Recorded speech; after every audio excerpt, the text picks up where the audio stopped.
ಬಳಪ ಹಿಡಿದ ಭಗವಂತ ಇರುತ್ತಾನೆ ನಮ ಸುತ್ತ ಅವತಾರ ನಾನಾ ರೂಪವೋ ಹಣೆ ಬರಹ ತಿದ್ದಿ ಬರೆಯಲು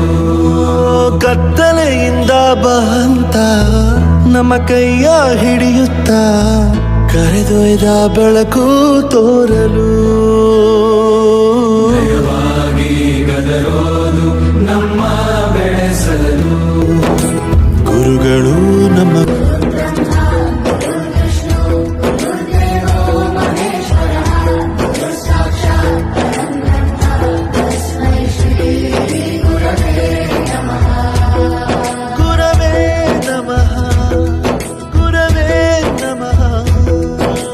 ಬಳಪ ಹಿಡಿದ ಭಗವಂತ ಇರುತ್ತಾನೆ ನಮ ಸುತ್ತ